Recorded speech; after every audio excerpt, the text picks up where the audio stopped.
A'udzubillahi minasyaitonirrajim. Bismillahirrahmanirrahim.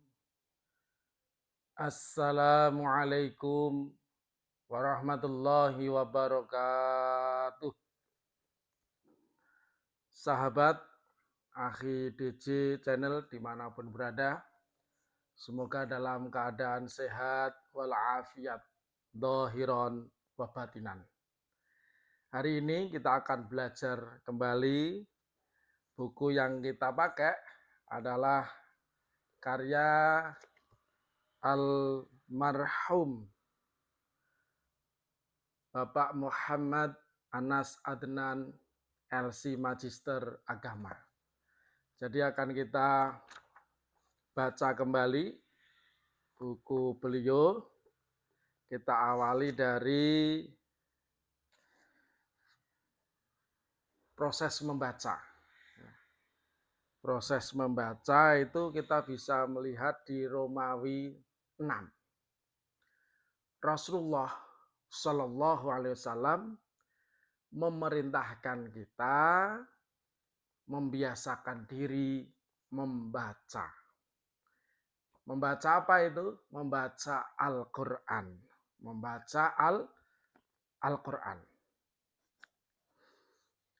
Dan memberikan kabar gembira bagi orang yang selalu membacanya.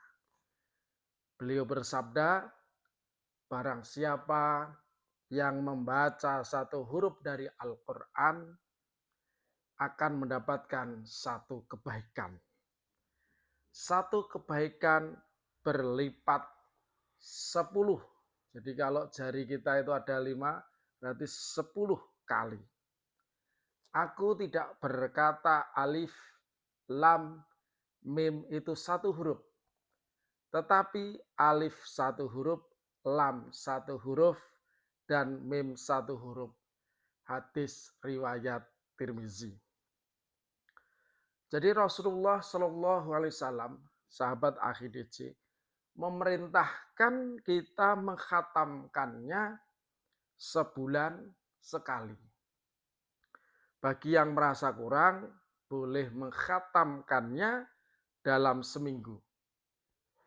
Tetapi jangan sampai kurang dari 3 hari, karena tidak akan memahami Al-Quran.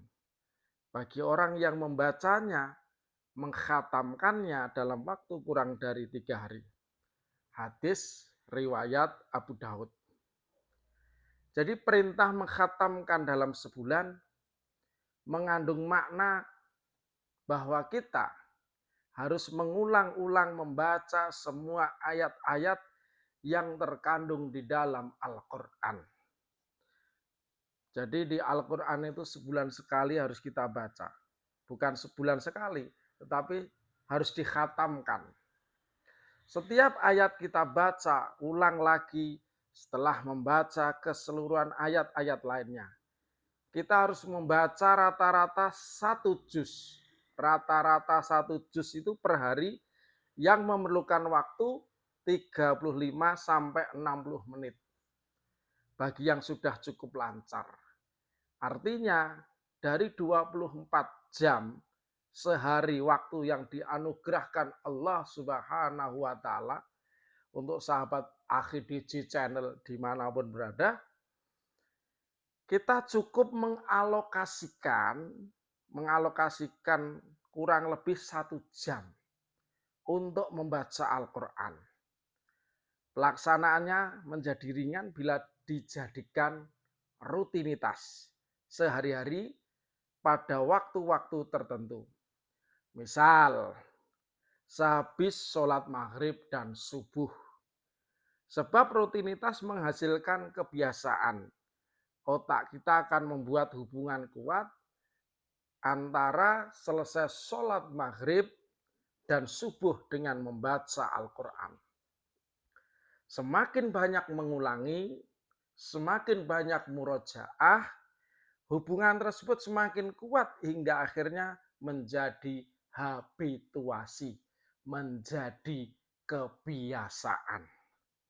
Amalan yang telah menjadi kebiasaan, kita lakukan tanpa berpikir, lagi seperti halnya ketika kita bernafas dan makan. Proses pembiasaan menjadi lebih kuat apabila kita lakukan bersama seluruh anggota keluarga. Semua yang berada di rumah membaca Al-Quran pada waktu tersebut. Mari kita isi baiti jannati, rumahku, surgaku dengan membaca Al-Quran. Mari kita jadikan ba'da maghrib dan subuh sebagai jam baca Al-Quran. Semua anggota keluarga senantiasa membaca Al-Quran pada jam-jam tersebut dengan target 1 juz per hari. Karena apa? Khairukum man ta'allamal Qur'an wa 'allamah. Sebaik-baik di antara kita, sahabat Akhid DJ Channel, itu adalah orang yang belajar Al-Quran dan mengajarkannya. Hadis riwayat Al-Bukhari. Jadi kita jangan segan-segan untuk selalu membaca dan membaca. Maka mudah-mudahan dengan rumah kita selalu membaca Al-Quran, mudah-mudahan akan menciptakan, menumbuhkan generasi yang Qur'ani sejalan dengan firman Allah dalam Quran surah An-Nisa ayat 9. A'udzu billahi minasy syaithanir rajim. Bismillahirrahmanirrahim. وَلْيَخْشَ الَّذِينَ لَوْ تَرَكُوا مِنْ خَلْفِهِمْ ذُرِّيَّةً ضِعَافًا خَافُوا عَلَيْهِمْ فَلْيَتَّقُوا اللَّهَ وَلْيَقُولُوا قَوْلًا سَدِيدًا. Sahabat Akhid DJ Channel dimanapun berada, dan hendaklah takut kepada Allah. Orang-orang yang seandainya meninggalkan di belakang mereka anak-anak yang lemah. Anak-anak yang lemah. Yang mereka khawatir akan kesejahteraan mereka. Oleh sebab itu hendaklah mereka bertakwa kepada Allah. Dan hendaklah mereka mengucapkan perkataan yang benar. Jadi untuk mencapai ayat ini dalam Quran surah An-Nisa ayat 9. Jadi langkah-langkah yang harus kita tempuh. 1. Pertama, harus punya kekhawatiran meninggalkan generasi yang loyo, yang tak berdaya karena itu. Kedua, harus selalu berupaya mempersiapkan generasi penerus yang sebaik-baiknya dengan membuka berbagai lapangan pendidikan. Ketiga itu bahwa lapangan pendidikan tersebut haruslah dijiwai oleh semangat agama dan takwa. Artinya di samping imtak juga ipteksnya. Maka dalam Quran surah An-Nahl ayat 60, wa'iddu lahum mastata'tum min quwwatin. Dan siapkanlah untuk menghadapi mereka kekuatan apa saja yang kalian sanggup mempersiapkannya. Ayat ini juga menyuruh agar para orang tua mempersiapkan berbagai sarana dan prasarana yang akan menjadi wahana dalam rangka menggulawentah anak cucunya untuk menjadi generasi penerus yang cakap dan terampil. Unggul dalam prestasi, dilandasi akhlakul karimah, bersih, sehat, hijau, dan lestari.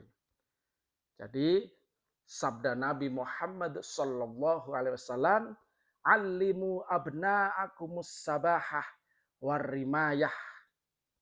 Jadi artinya ajarilah anak-anakmu berenang dan memanah. Hadis Hasan. Hadis dari Bakar Ibnu Abdillah bin Al-Arabi Al-Ansari.